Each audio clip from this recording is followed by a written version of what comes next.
Hello, good morning, good afternoon, good evening, wherever you're joining us from. Very excited to get the webinar started. We're going to wait a minute and see and wait for some more attendees to trickle in, and then we'll get started. But thank you for joining us. It's all the nature nerds coming to join us to Yes, nerd out. yes. Love it.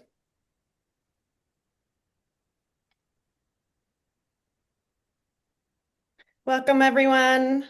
Welcome to the webinar. I'm just going to let people trickle in and we'll get started very shortly.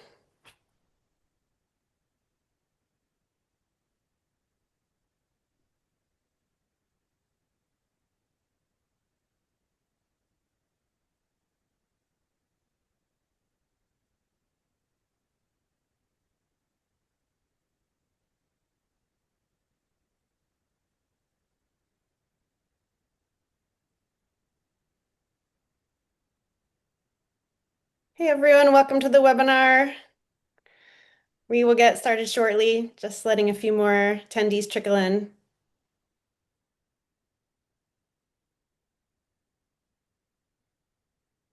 We need some music. What would be Yeah, appropriate nature music?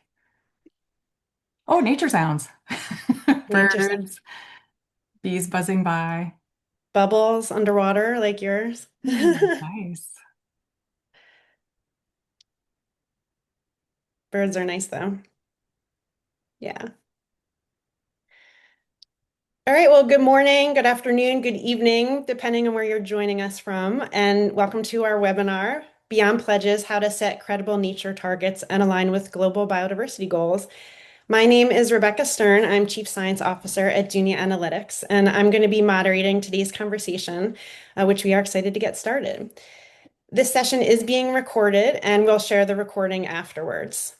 First, I'm going to ask each person on our panel to introduce themselves and their organization, and then we'll get started. So, Megan, let's start with you, then Betsy, and then Carl. Sounds good. Thanks, Rebecca. And good morning, good afternoon, good evening, everybody. My name is Megan Pillsbury. I'm the founder and CEO of Dunia Analytics. Dunia Analytics are a software platform that helps companies measure and manage financial risk associated with biodiversity and nature loss. And if you think about um, other types of risk like cyber risk and supplier risk, like these are risks that we need to manage in an ongoing way. Businesses need to manage in an ongoing way. And the way that we built our platform is around that. It's less about reporting. It certainly lets you do reporting, but it's more about thinking about how biodiversity loss is impacting your business and how to plan for a resilient future for your business. So that's my intro. Thanks, Rebecca. Over to Betsy. Thanks, Megan. Thanks, Rebecca. I'm so glad to be with you all today. Such an important topic as we move from ambition to action on nature. I'm pleased to meet all of you. I am the Director and Global Nature Lead at Anthesis Group. And I have the pleasure of waking up every day to partner with organizations in accelerating a nature positive future and really the opportunity. And Megan, I appreciate so much of your insights of the assessment isn't just about disclosure, right? It's about identifying the right decisions that can help align business goals with planetary boundaries. And so I have the pleasure of, as we think about strengthening the resilience of enterprises, but also ecosystems. And for those of you who are not familiar with Anthesis Group, we're the world's largest purpose-led science-based sustainability consultancy, founded as a pure play partner dedicated exclusively to delivering high integrity, evidence-based solutions by providing deep technical expertise, but also advanced digital capabilities. And so partnering with a range of solutions. I'm excited to dive more deeply today. And I think, the opportunity we'd love to equip and empower all of you is how do we drive transformational change in the way we approach our relationship with nature? And there's such an opportunity for so many of you on the call today to explore how you harness your influence to redesign systems that restore our planet to health. So thank you so much, Rebecca and Megan, for having me today. Carl, over to you. Hi, everyone. This is great that we're having this webinar virtually as the World Economic Forum is going on. I'm sort of tracking it from afar, and nature is really if people are following it, it's really in the mix. There's so many events related to nature. I am the CEO and founder of the Nature Data Lab.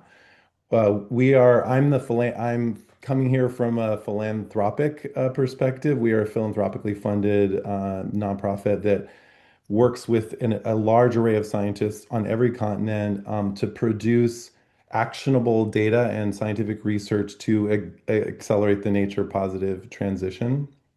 And we have traditionally been working in government and NGO, working with philanthropies, but the next 5 years are going to be all about corporates because we cannot create a nature positive world without the entire private sector moving in that direction, and that's going to take a lot of action and a lot of data, as we'll be talking about on this panel. Awesome. Great. Thank you so much, everyone.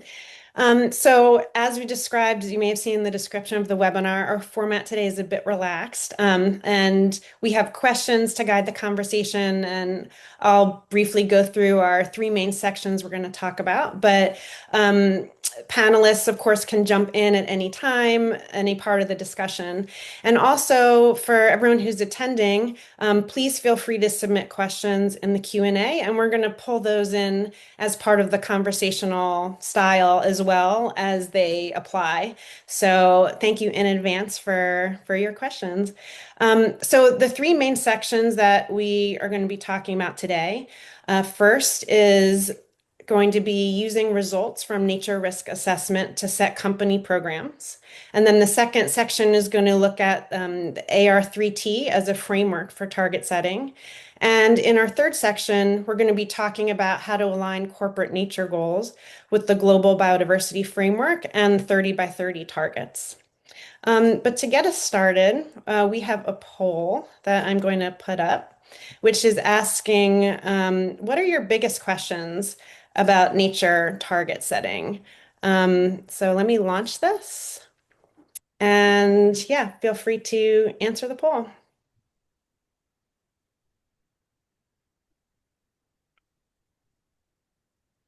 And if you have other questions, like if none of these are your biggest questions, please feel free to put those in the Q&A, because that'll really help set us up for the conversation as well. So the different poll options are one, what's the first step we should take to set nature targets? The second is, how do we ensure credibility in target setting?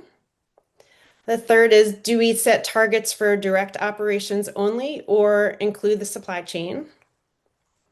Fourth is, how do we define geographic scope? Should we be looking at global, regional, or site specific? And then the fifth option is, how do we measure progress toward our goal? But there's lots of other questions too, as I mentioned. So yeah, please feel free to add anything else. I'll just give it another 30 seconds or so, and then I'll end it.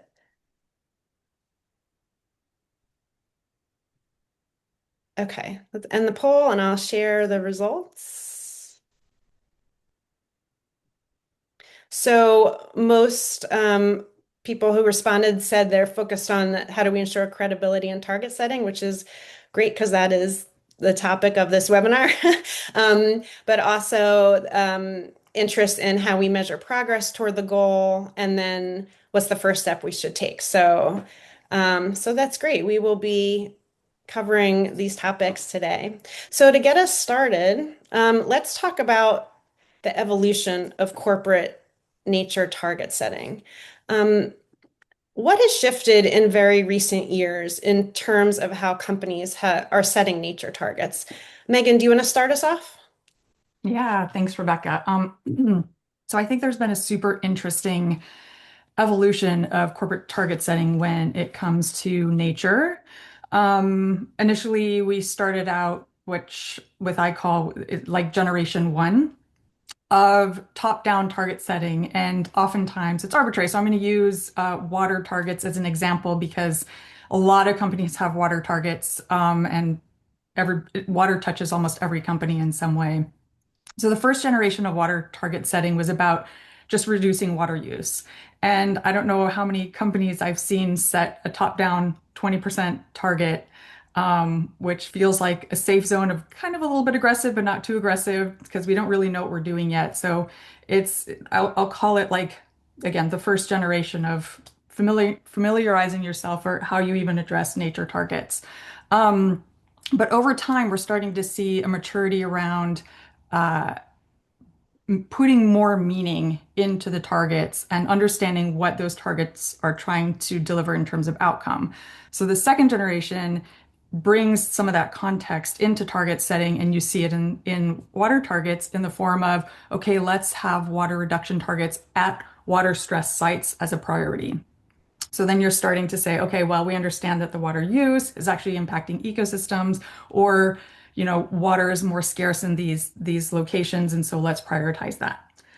The third generation is now getting into understanding the ecosystems themselves and the relationship that we have with ecosystems and water, and the business, right? Like as a connected kind of relationship and entity.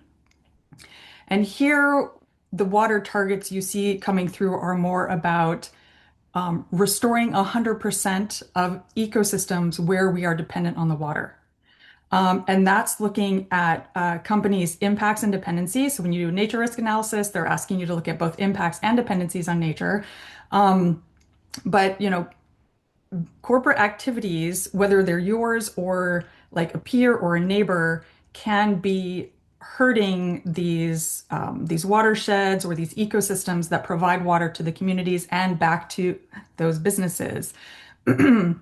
So we're coming into this phase of like, let's get the full context of what's going on here. Let's be more holistic.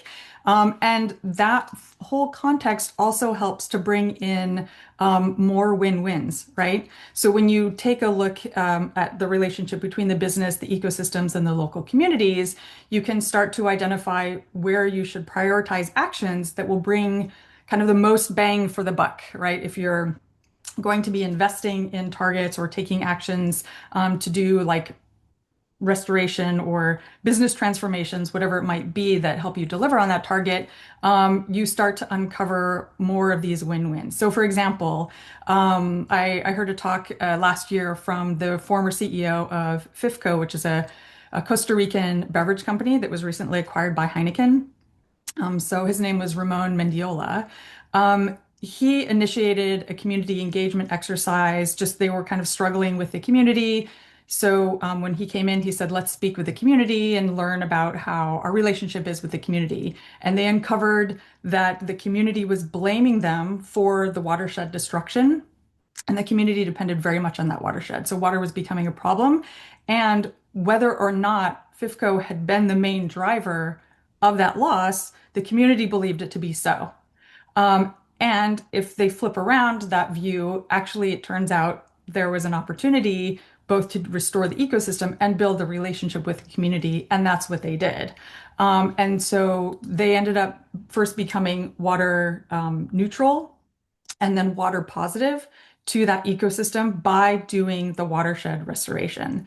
So when we're thinking like nature targets, there's a lot of layers here, and it depends on the type of target and that kind of thing. But there's stuff that you can do within your business. There's stuff that you can do with the community, and then there's stuff that you can do directly in the ecosystem. And there's a lot of different choices there. But the evolution is getting more like expanding that context of understanding and looking for those win-wins. And again, it's less about like, let's do a restoration program so that we can talk about it in our corporate social responsibility report and like look like good, responsible corporations, but more about like, how do we co-steward with the environment, with the communities to reverse the impacts on nature and actually be restorative towards nature, because we can do business that way. Like we've done business this way for a couple of hundred years because it's the way we've always done it, not because somebody sat down and said, what's the optimal way to do business, right? It's based on all these ancient path dependencies. But we have the opportunity to reverse that. And we have the critical imperative to reverse that. And so we're starting to see this maturity of how companies think about targets and bring in that bigger context. But Betsy, I know you have a lot of experience in this. I'm curious if you have any additional thoughts.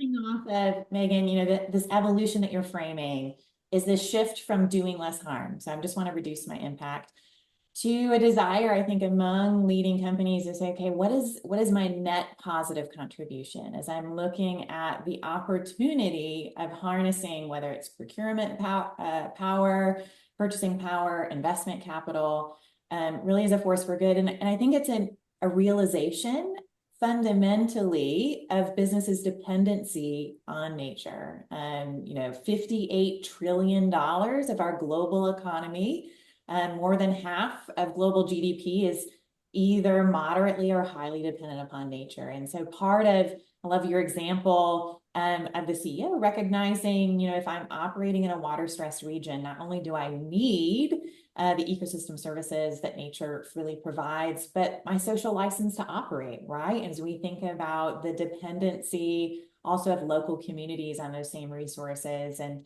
how do we show up in a way that integrates, again, business objectives, whether it's a beverage manufacturer, whether it's a technology provider that depends on data centers. I think we're seeing a growing recognition that nature is your business partner, and in really framing the opportunity of how are we ensuring that long-term resilience that can foster growth. It's a complex space. I'll share, I think the other piece of the puzzle here is so many companies have a really strong muscle built as we think about climate, as we think about net zero targets, and there's a new understanding and capacity that's being built on nature, that it's place-based, right? That really understanding the health of that ecosystem, the state of nature, where you might have a critical manufacturing facility, where you might depend on a supply shed for raw materials or ingredients that go into the products or services that you're providing. And so I think we're seeing this emergence. I've been in this field for 20 years. We need it to go faster, right? And so that's part of our job today, is how do we empower all of you who are joining us to learn more and to really harness, I think, the influence that each of your organizations have. So just appreciate the opportunity for this conversation. It's so timely. Great. Thank you so much. And there was one question that I think that you touched on already, or both Betsy and Megan, you both touched on it, but in case you want to add anything else. So the question from Megan Thomas, there are a lot of other drivers for sustainability goals, such as compliance, carbon cost mechanisms, chemical restrictions or bans. Nature-based targets seems an obvious desire to sustainability-minded professionals, but how do customers value this, and what drivers are there for corporations to set these targets? So do you have touched on that, but if there's anything additional you want to add to like flesh out that answer a little more. Happy to pick up on that. In our work at Enthesis, we partner with many downstream retailers who are increasingly hearing from their investors. How are you managing your nature-related impacts and dependencies? Do you understand really the nature-related risks that are upstream in your value chain? So I think so much of this is, if your key customers are not asking this question yet, it's not a question of if, but how fast this lands on your doorstep. And part of this is understanding really the exposure to those ecosystems that are in decline. I don't know if those of you saw the news from the UK government earlier this week. Nature risk is a national security threat.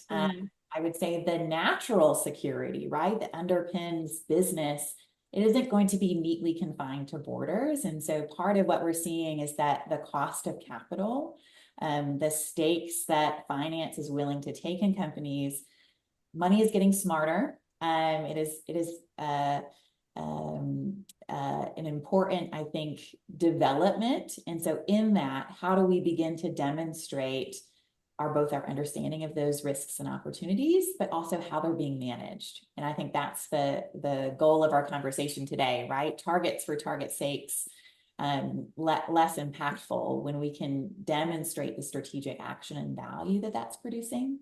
That's the benefit. So great question. Thank you so much. Great. I'm And gonna, oh yeah, Rebecca, I'll riff on that into because I think it ties in with the okay, next question great. that we had queued up, which is like as sustainability professionals, I think it can be challenging to convince the rest of the organization. So sometimes you're dependent on those external questions, like customers asking, the board members asking, the investors asking. Um, and I think part of the challenge here is that we still see like nature and climate as part of CSR. It's still sitting with the sustainability team.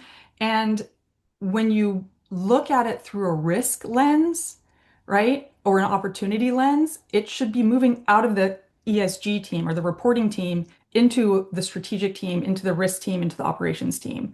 Um, and we're seeing that with our customers, they start with a nature risk analysis. Usually it's an external prompt, right? Investors, customers asking for them to look into this kind of data. But when they do an effective measurement, it actually uncovers things where they're like, whoa, like this is huge. This is huge on the risk side, or this is huge on the opportunity side. And so their next step is we need to get this information deployed into the business. And so I think there needs to be a mindset shift when it comes to climate and nature to not think about it as an ESG box checking exercise, but actually strategically focused on is every decision that we're making setting us on a path of resilience in the face of climate change and biodiversity loss, right? Or are we just, blindly going about our usual business and pretending like these things don't exist? And I like to draw a comparison again with cybersecurity risks, right? Like once a year, or more frequently, companies do big cybersecurity assessment risks. Maybe it doesn't involve everybody, but there's a big team that kind of looks into it, does a risk assessment. Um, every year, the landscape is changing, right? There's new types of risks emerging. They're always evolving. There's new tools that emerge to help address those risks that the company assesses and looks to embed in the business.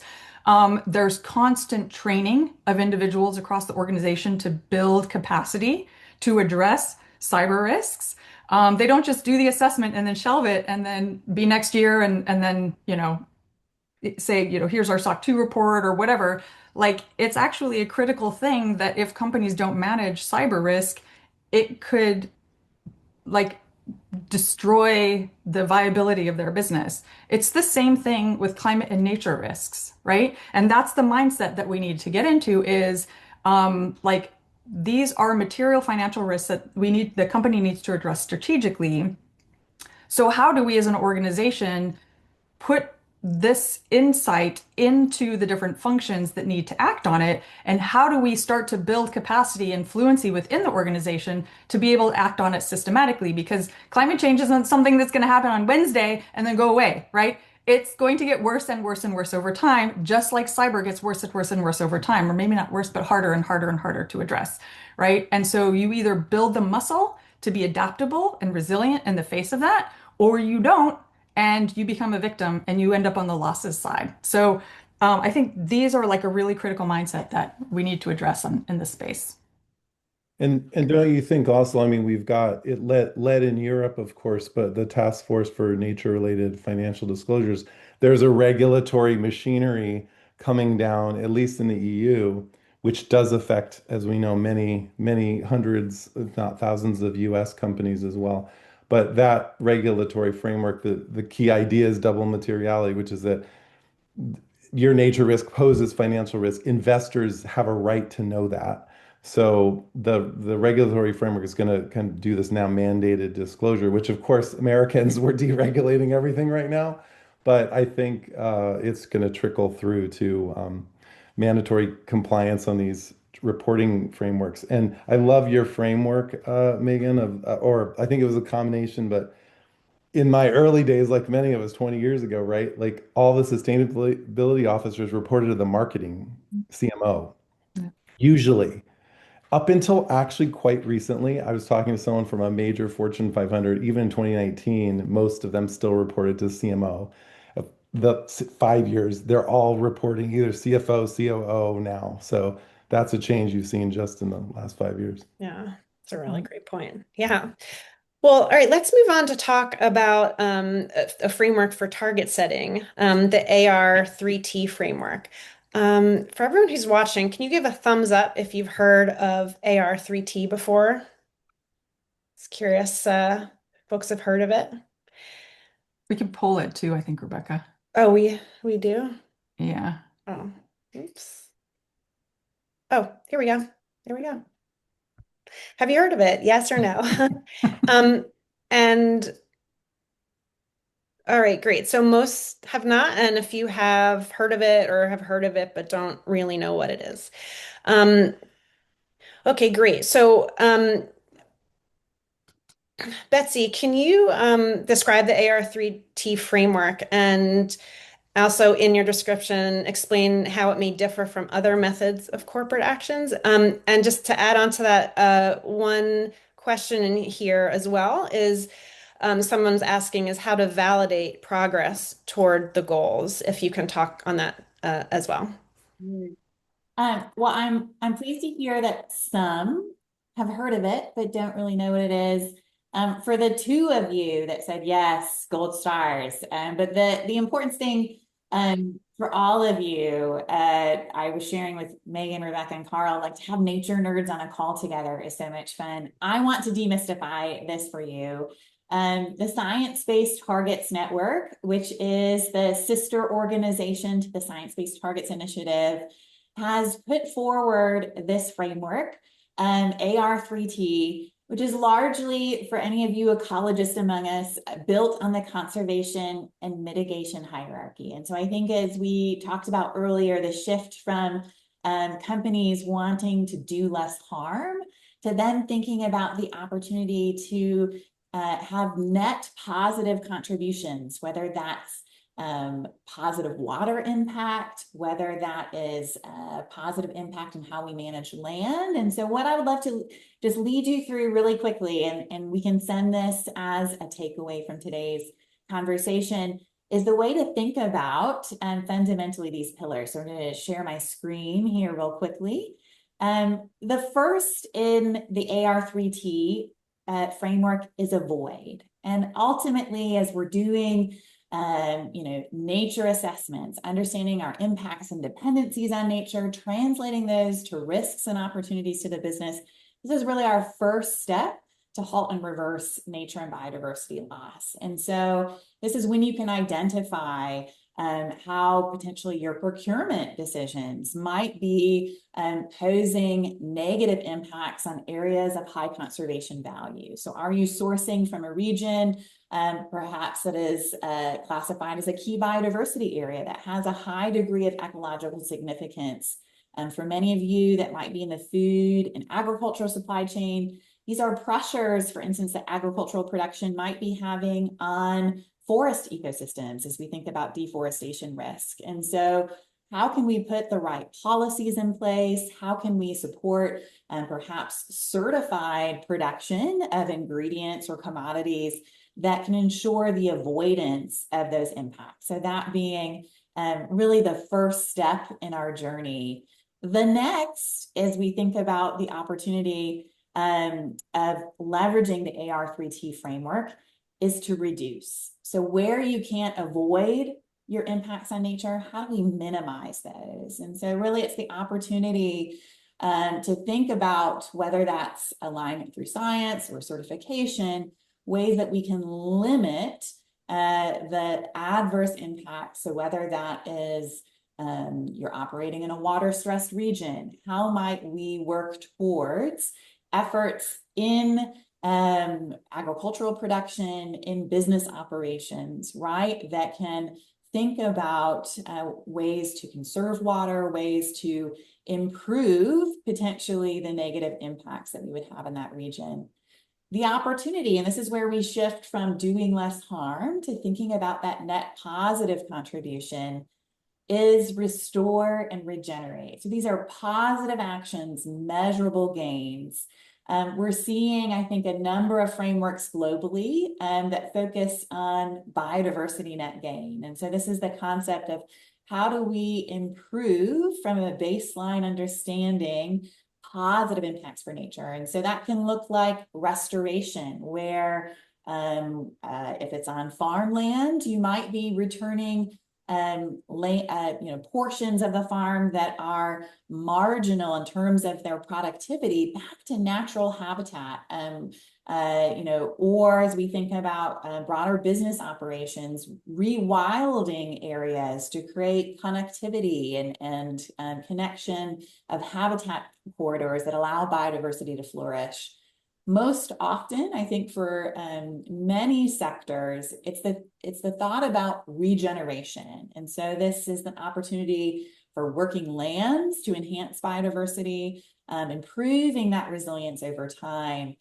And the last pillar in the AR3T framework is transform. And that's the opportunity for each of your organizations to participate in driving global change at scale. Carl is going to talk about later the Global Biodiversity Framework. And so this is the opportunity, I think, not just within your organization, but the chance to participate perhaps on a sector-wide scale to contribute to that broader system-wide transformation that can flip our current business as usual practices from nature destructive to operating in harmony with nature. So as we think about opportunities that can revolutionize the sector, I'm an optimist by nature, but I believe the biodiversity crisis is one of the greatest business and investment opportunities of our lifetime, because there's opportunities to partner with nature in its recovery. And by doing so, create resilient ecosystems, but also growth and opportunity for your business as part of that. So with that, I'll stop sharing and would love just to dive a little bit deeper into the question of how we validate progress. We at Anthesis Group have supported several companies in working through the methodology that the Science Based Targets Network puts forward. And I think it's a really great frame to think about. I would encourage, as we look at a nature risk assessment, you think about the different realms of nature. Freshwater being one, land being another, oceans being the third. All of you are already working on the fourth, which is the atmosphere or climate. And so part of that is to say, where do I have the most critical impacts? But if we flip that script, what your C-suite wants to know, what your board wants to know is, where are we most dependent upon nature? And so the kind of two framing here, where does nature need you the most? Where do you need nature the most? And holding those in balance, the Science Based Targets Network offers a framework for taking proportionate action. So it might be in a critical watershed. How do you set a proportionate goal to improve water quality, or to help restore, replenish the availability of water? As we think about land, it's the opportunity of producing more with less, as we think about our ultimate footprint requirements there. And so SBT has I think, a stepwise framework, but within that, taking action is the most important part. So I think, analysis paralysis can get us stuck. How do we use this framework to take no regrets actions is my encouragement for you all today. Great. Thank you so much. And there's one question that I think is a good follow-up for this. And then we'll move into the third section, connecting it to the GBF. But this question is, some of the examples seem to be a response to the need to protect natural capital as part of the supply chain. But are there industries conducting proactive assessments of potential impacts, as well as exploring opportunities to enhance nature? And if so, what would be the drivers for taking these types of positive, proactive action? So Betsy, I know you've talked about, I love that. Where do we need nature the most, and where does nature need us the most? Yeah, but what if you do an assessment and turns out that you're not highly dependent on nature, but what are some of those drivers that you've seen? I mean, I think there there's a lot of great resources. And, the question is asking, are there industries or sectors that are moving forward, first and foremost? And the World Business Council for Sustainable Development, I think, is a really great resource to point to. And they have several sector-based nature positive roadmaps. Those are developed in collaboration with WBCSD member companies that are active in this space, recognizing that if we take singular action on nature loss, it helps, but we really need, as we think about the AR3T framework, that transformation pillar to really be substantive in moving the needle. And so I would highlight that. We can send some of those links afterwards. One of the pieces that I'm most excited about, and this is coming from the forestry sector, we have a group of real asset managers. So these are the financial institutions that are holding forest land investments, partnering together to say, how do we bring natural capital accounting into our framework of investment? And so that's the piece of the puzzle when I think the finance, industry action, and then opening up really, I think the broader enabling conditions to move this forward. So great question. I would love to equip you with some of those resources. If you have certain sectors that you all are in and you want to understand more what might be a resource, putting those as a question or in the chat is so helpful for us to tailor some of those opportunities for you to plug in more deeply. Betsy, Awesome. can I just add one comment on that? Because it's super interesting. In an event I was at recently, we were talking about like trying to bring the natural capital into the financials and on the investment side. And there was kind of this realization that it's kind of incumbent on anyone who's trying to do the right thing for the planet to get the numbers together and to like quantify the natural capital to go and make the case for those dollars. But there's not like an inherent price tag assigned to the normal way of doing things, right? So if the normal way of managing a forest is highly destructive, there's not an automatic price tag that gets assigned to that from a financials perspective. Instead, they're like, okay, well, we make all this money from here. Show me how we're going to make the same money or better by doing it the right way. And what's the missing piece there is the environmental cost and the social cost that is just not being accounted for. So that natural capital accounting, I think, is super critical and that we need to bring it in. But we need to assign that to the default way of doing things as well, not just as a way to show like, oh, look how we can create win-wins through doing the right thing. Yeah, great point. Thank you so much, Sorry to Megan. hijack, Rebecca. No problem. Not at all. But yeah, great. So let's move on. And I know there's still some questions in the chat, and I think great. Some of them we'll answer live and some more typing answers. So please keep them coming. So let's move on to aligning with global goals for biodiversity. So I started a poll. Curious if you've heard of the 30 by 30 framework. We'll give it a couple seconds to let folks describe if they have heard of it, yes, but don't really know what it is, or if you haven't heard of it. And while folks are answering that, Carl, can you describe for us briefly what the Global Biodiversity Framework is and the 30 by 30 targets? And I'll share these results here. So yeah, it's some have heard, some have not. I'm so glad you asked that middle question because I think a lot of folks have heard about it but don't actually know what it means. And I've been finding recently that because we're so in the weeds in the space, and those of us who are working a lot in these UN multilateral agreements, we just use the language and we just kind of assume everyone knows what's in our bubble. But the more I'm realizing a lot of people have heard about it but don't know about it. So that's actually great. I'm glad you did that poll. The Global Biodiversity Framework is the second of two United Nations Rio conventions that were formed way back. The first one, that's the more famous one, is the Paris Climate Agreement. This second one is originally, the longer title is the Kunming Montreal Global Biodiversity Framework.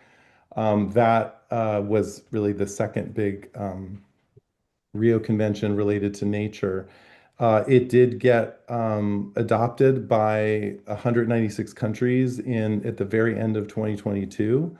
It was delayed because of COVID and other things, and it's called Kunming Montreal because it had to be hosted in Montreal due to a COVID outbreak in China. So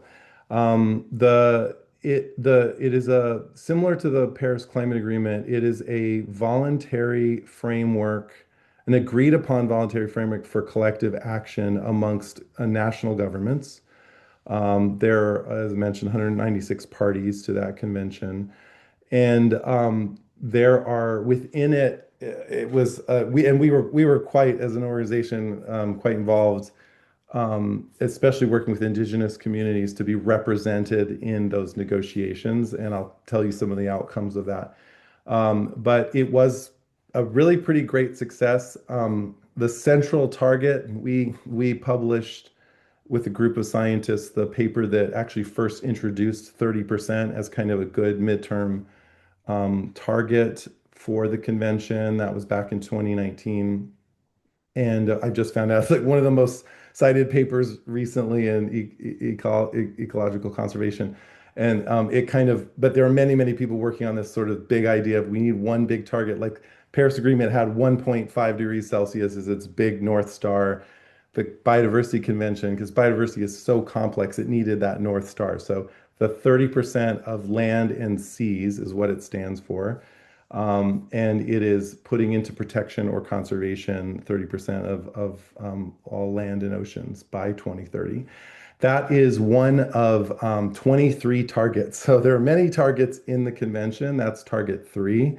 There's also target two, which is a target on restoration. And it is like the Paris Agreement, it wasn't really written into the Paris Agreement that corporates played a role. Like the agreement was between all the world's governments to take action to solve climate change. But what you saw build around the Agreement and the conventions was a big corporate and private sector stakeholder group, which is now really kind of taking a lot of the ball forward in terms of implementing in the private sector. So very similarly, that's what's happening now with Kunming Montreal Global Biodiversity Framework. The corporate, it's farther behind than climate, but this big corporate group is very involved in moving these targets forward. So yeah, that's it in a nutshell. I did for technical, if you're taking notes. So the key acronym to know is NBSAP. So NBSAP. That's the National Biodiversity Strategy and Action Plan. So every government has to it is a voluntary framework, but there is an agreement to submit these action plans by governments on a cycle. So those are the NBSAPs, and those are organized around those 23 targets. And there are examples in terms of how I think we'll talk in a second about how this might interface with corporates, but that's the overall framework. I think I covered most of it, and it's a lot to cover in a very short period of time. Yeah, no, you did an amazing job. There Thank is you. one target, I think it's target 15 or target 13, I can't remember, that is 15, asking companies to at least disclose. yeah. So there's Yeah, that's right. also Sorry. voluntary obligation there. Yeah, it's really that was an important one. And there was quite a lot of controversy around all the targets and a lot of fighting.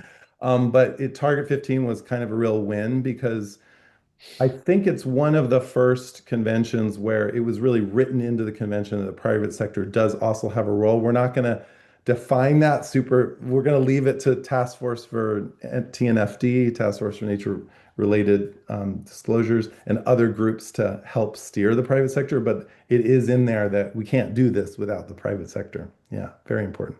For nature, being on the ground in Montreal and had the Make It Mandatory campaign. So to have companies show up to policymakers and to say, I want you to include this target on what is our responsibility as the private sector to contribute towards this.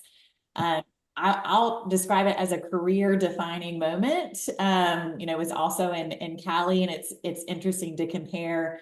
I think both of those earlier in my career, being at WWF, The private sector wasn't even really attending the Convention on Biological Diversity, couldn't tell you what it stood for. So, I mean, this is such a transformation. And I think, Carl, your comments here about there's several targets contained within the Global Biodiversity Framework. My encouragement for any of you is to look into some of the countries that you depend upon for, your whether it's global operations or key sourcing, to understand the NBSAPs, because what you'll see is some of the national governments are really pushing hard on this target 15 of we want to help support the private sector in understanding, disclosing, and managing those risks. Japan comes to mind.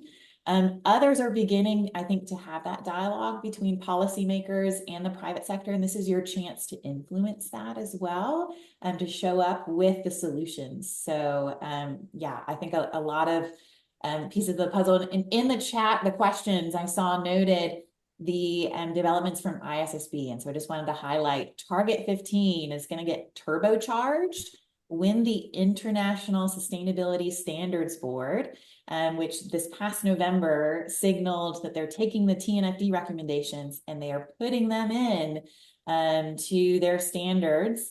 We'll have an exposure draft by this October as we have COP17 in Armenia. And so these are pieces, as I mentioned earlier, it's not a question of if, but how fast. And so how are we preparing our organizations to move forward on that journey? And the opportunity of partnering with NGOs like Carl, with governments, I think is a huge opportunity. So just thanks so much for the work that you've been doing in this space, Carl. Yeah, 2027 is really like it felt like last year was the warm-up act, especially as the haggling was happening around all of the EU regulations. And now we've got the COP this year, and we've got this the standards. Like Target 15 is going to basically become part of the corporate reporting standards, and 2027 is the first year currently where the biggest impact companies will start to have to report now officially into this EU regulation. So yeah, this is the year. It's the rubber hitting the road year, and next year will be really the implementation begins. So in a minute, Carl's gonna show us a global safety net, really amazing resource. But Betsy, excuse me, you touched on this. But in setting us up, because I think it'll be helpful to have this in the back of our minds as we're watching Carl show us the global safety net.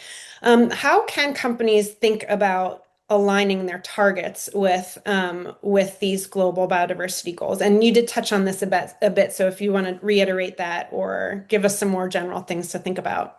Yeah, I mean, I think that most important piece is first and foremost to understand kind of your global footprint as an organization. By doing so, ways to harness and leverage, I think, work of really policymakers that are setting national targets. Within those, there is an expectation of how the private sector might contribute. So if we use the lexicon of our mental model for climate change and advancing, net zero decarbonization journey, these are called nationally determined commitments.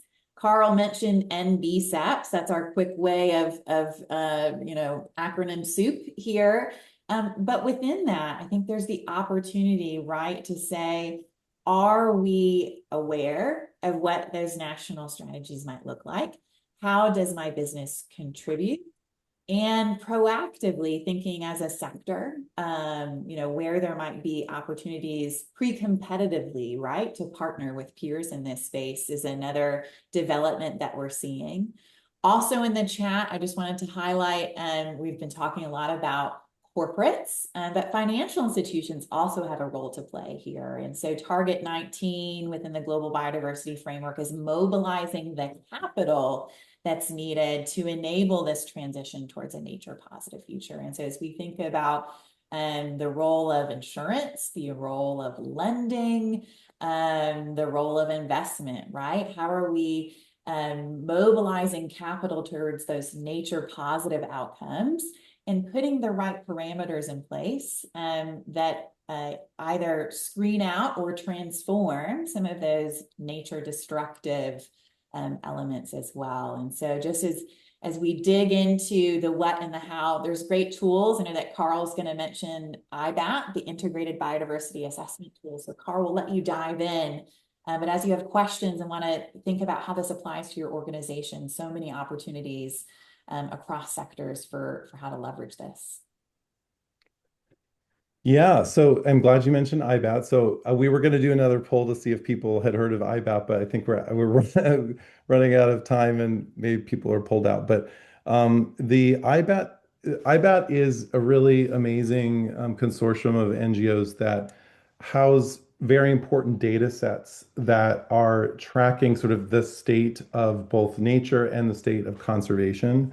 So I'm going to just quickly mention them before I jump into the Global Safety Net, which is an open source data product we offer that helps the broader public and corporates and foundations and investors to kind of understand the big picture. But IBAT's really important to understand because it's a component of every really when you're developing your plans and trying to figure out your risks.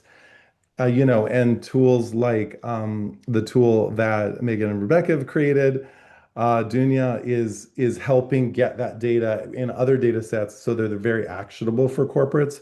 At the top level, IBAT is a way for corporates to engage with this public, these aggregated data. A lot of this data is aggregated from governments, from national governments. So the three big ones to know about, I won't go into a lot of details, is the actual database of protected areas. So that is like, how close are we to 30%? Right now, we're about 17%.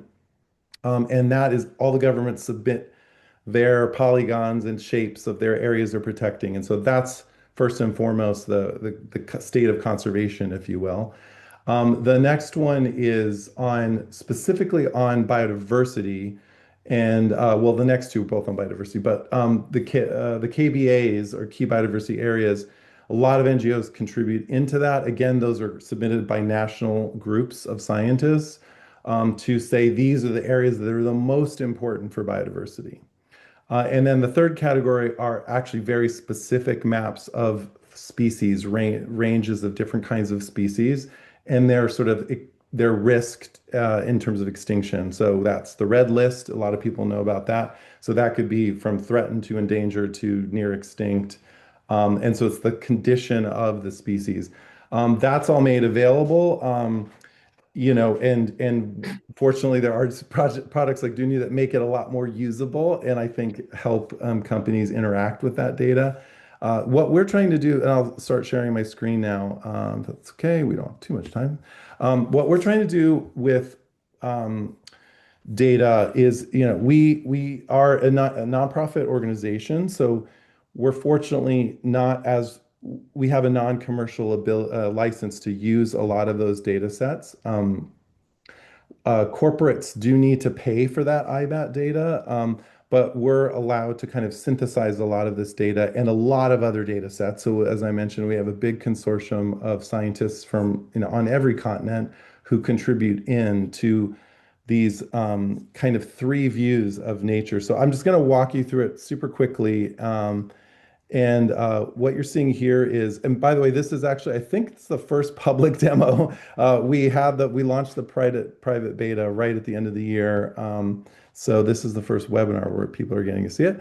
And there are really three main views. And this is just, you can go on, you don't actually, right now it's in private beta. So if folks want to look at it, yeah, you could just reach out to me afterwards and we'll get you a key. It should launch in April publicly. It's wild. When we started this 5 years ago, there are many things we realized. We collected many requests from users. We have over 40,000 users in every single country. Actually, I couldn't believe it.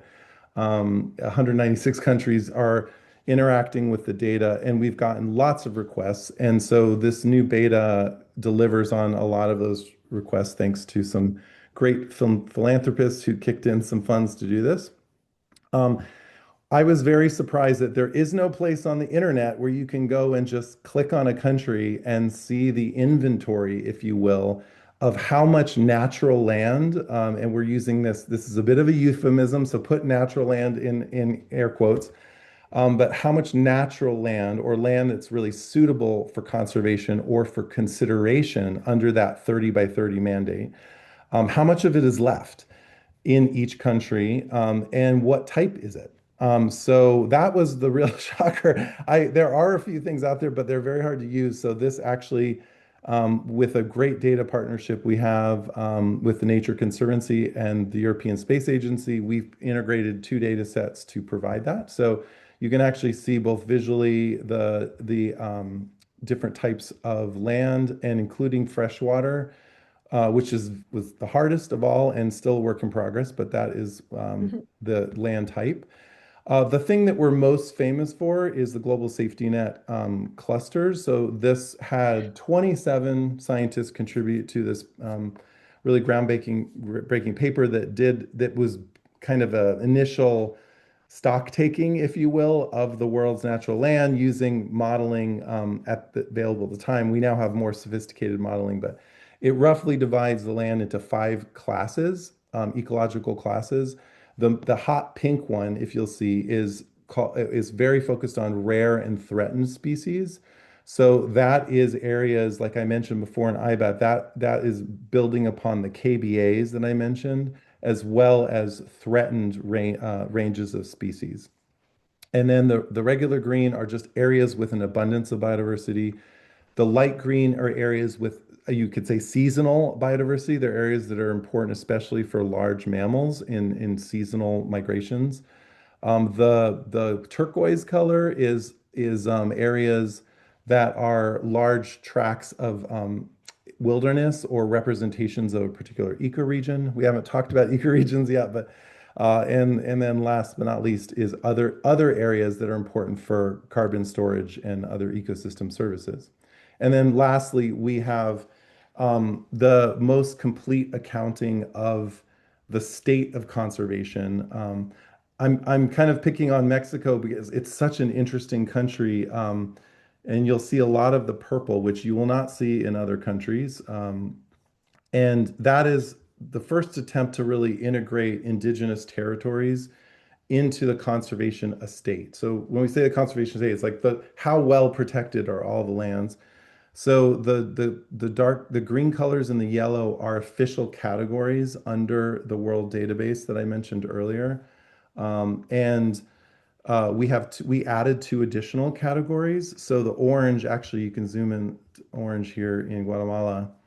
Oranges are areas that either NGOs or others have reported as they have some formal conservation designation, but those were not submitted into the database, or they're not acknowledged. And then the purple are not acknowledged, but could potentially be acknowledged, which are traditional, indigenous and traditional territories, which in our research we found provide a huge amount of conservation in the world. So we kind of call this conservation justice. We want communities to be really represented, and this is also super important for corporates. I'll just end with that because I know we're out of time. But these other areas that you're seeing are likely going to be protected areas you have to worry about in the future. So part of what we're trying to do is kind of give a prognosis where people can see areas in the future that are likely to become protected and therefore areas you got to be careful about as corporates. So sorry, that was a race through, but didn't have No. much time left. So Awesome. Thank you so much. Yeah, really incredible resource, Carl. So thank you so much for sharing that. We are just about out of time, so I'm going to just share my screen here with our contact information, and then I'm also going to put up a poll if anybody would like us to reach out to you. Please, you can put your information in here, and we would be happy to reach out to you. And we just want to thank everyone. Thank you so much for your participation, for all the questions. Thank you to our amazing panelists for a really, really interesting conversation and for all you're bringing to this space. And yeah, we look forward to continuing the conversation as we move forward in 2026. Thank you, Rebecca. Thank you, everyone. Thank you, everyone. Thanks. Thank you.